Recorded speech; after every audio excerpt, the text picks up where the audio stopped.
Mi nombre es Nubia Emérita Traslaviña. Me desempeño en el área de Ciencias Naturales y Educación Ambiental en el Colegio Integrado Mesa de Gélidas. He trabajado en la básica primaria, básica secundaria y en la modalidad de jóvenes y adultos. Tengo una experiencia de 18 años. Bueno, buenas noches, profe.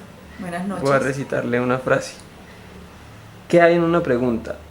Todo. Es la manera de evocar la respuesta estimulante o de aniquilar la indagación. Es en esencia el meollo mismo de la enseñanza.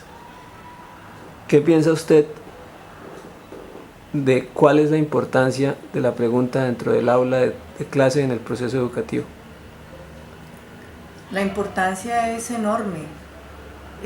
Activa el proceso de pensamiento, inicia procesos de interacción, de aprendizaje, soluciona problemas, estimula y da inicio a los procesos de autoaprendizaje. Es una herramienta en el proceso de aprender a aprender. La pregunta es una compañía en el proceso de vida, debe ser una compañía en el proceso de vida, en el conocimiento, en la ciencia, en la solución de problemas. Diariamente se alimenta con base a la pregunta.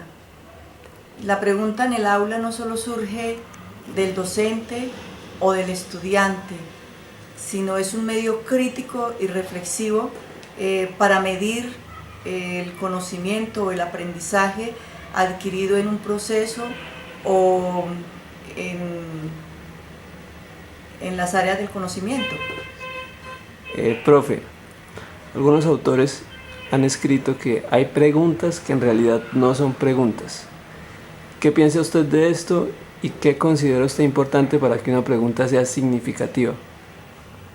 Primero que todo, la pregunta debe ser orientadora, tener un objetivo claro, motivante, estar contextualizada, estar en la realidad de lo que vive el estudiante, ser creativa, que sorprenda. Listo. Bueno. Digamos, hay diferentes tipos de preguntas dentro del aula de clase, porque no son iguales las preguntas que hace un estudiante a las preguntas que hace un docente, y no tienen iguales objetivos. ¿Cuál es el rol del estudiante en la pregunta? ¿Cuál es el rol del profesor?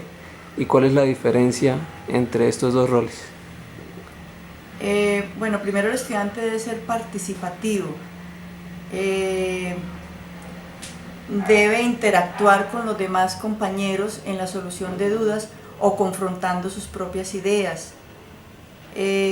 No debe ser un cúmulo de conocimiento, debe ser un crítico, analítico y un capaz pues, de crear y recrear ese conocimiento.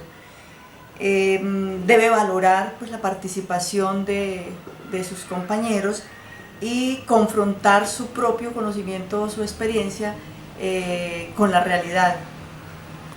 El docente, pues como somos facilitadores que enseñamos a un aprendiz que desea un conocimiento y por ende la pregunta es la herramienta que nos permite interactuar de una forma didáctica.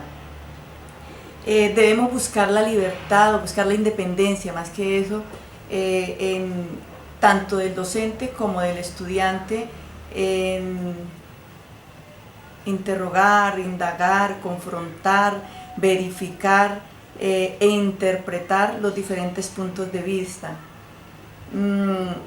Debemos ser seductores, debemos asombrar al estudiante, debemos formar seres críticos, no grises, no pues que solo con ideas, no que solo acumulen conocimiento memorístico para una prueba.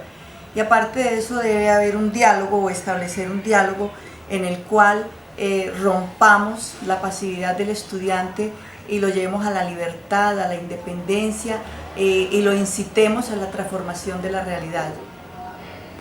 Bueno, listo, profe. Muchas gracias por estas enseñanzas.